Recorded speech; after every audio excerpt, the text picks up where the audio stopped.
дайте мне сказать два слова. Я все-таки считаю, что у меня есть такое право. Слушайте,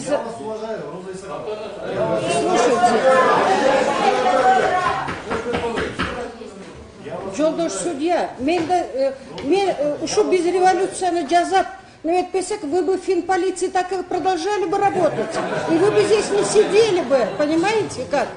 Вот я все-таки хочу сказать, вот эта вся клоунада, которая называется суд, надо ее закончить. Вы Маевского, гражданина другой страны, вот здесь по красному ковру приводите, он дал 1 миллион. Почему его вы не судите? Почему вы держите нашего политического деятеля здесь за решеткой? Понимаете? Я готовлю сейчас проект люстрации судебно вот этих прокурорских работников.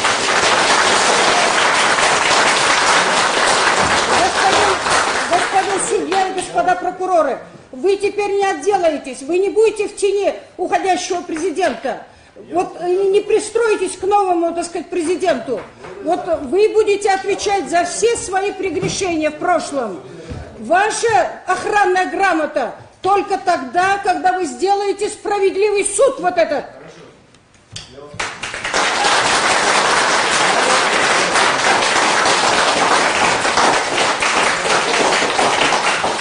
Мындайда биз демократиялык коомду куруп атабыз да, биз айтып атабыз, конституцияга жазып атабыз, дүйнө жүзүндө ошонун эсебинен баркыбыз көтөрүлүп жүрөт. Деле биз мына 5 республикалардын ичинен демократиялык аралча деп жүрөбүз. Биз ушундай ар бир кадамыбыз менен, ар бир жасаган ишибиз менен ушул демократияны бекемдешибиз керек да. Бул мен гражданин катары келдим. Мен деле ошо сотторго бара турган айылчы эмесмин.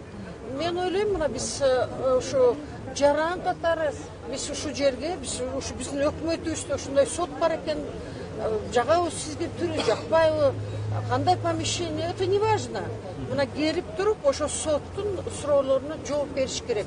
Өзгөчө мына бул учурда баары мына ошол кишиге такалып атат. Анткени ушул маселелердин баары Жолдош Атамбаевдин карамагында болчу.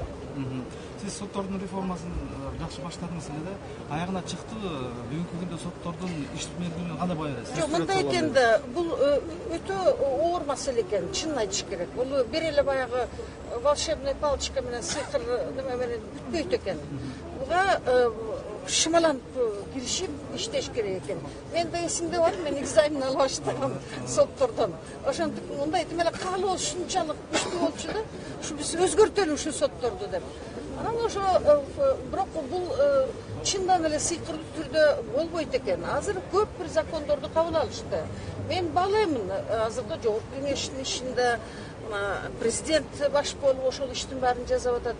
Бирок тилекке каршы мына биздин сот партийный болуп калды. Мына партиялар келип эле өздөрүнүн өкүлдөрүн ошол жака айтып эле, алар болсо ошо партиянын лидерлери айткан, партиянын лидерлери болсо большинстводо отурушат. Анан эмне кандай сот болот бизде? Соттун мына кейпи тас кейпине кийип отурат да бүгүн, ушундай болуп атат. Балким Атамбаев айтат, ой силер жасаган конституция эмес беле, мен ошонун негизинде иштеп атпайм, мен бакшы ошонун негизинде иштеп атам деп ал киши айтат. Демек биз баарыбыз азыр кайта ойлонуш, кайта бир ушу сот реформасы болобу, биздин деле мамлекеттин ушу курулушу боюнча дагы бир жолу ойлошубуз керек экен. Анткени мына иллюстрацияны азыр айтып атасыңар, мен азыр чыдабай ушу жиним келип айтып атканы.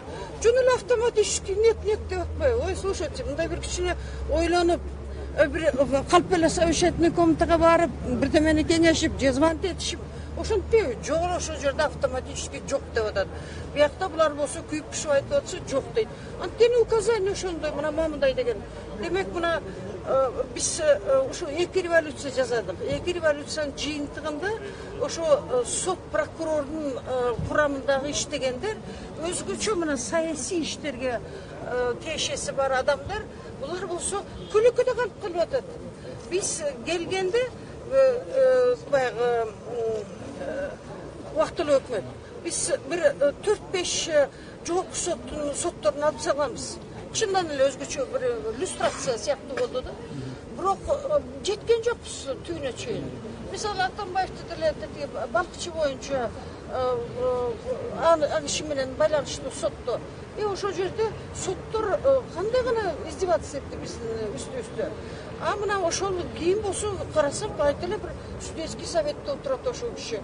Демек күлкү да мына бүгүн ошолор биз куугандардын баары кайта башкарып атышат. Келип мына туштуу тарапта отурат. Анан мага асылышат. Анан Акаевчил, анан Бакиевчил деп бөлбөңүз деп. Ошолор башкарып, а булар революцияны жасагандар азыр клеткада отурбайбы? Биз ушуга нормальный адам жаны күйөт экен да. Күйүп ушуп мына өзгөчө текбардыкта саясат болуп калды да, саясий болуп калды. Саясий. Сиздин көзүңүз жетип турат да деген жыйынтыгы кандай болушу мүмкүн?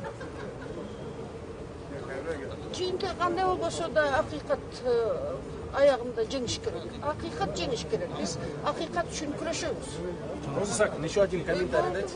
Мир комментарий.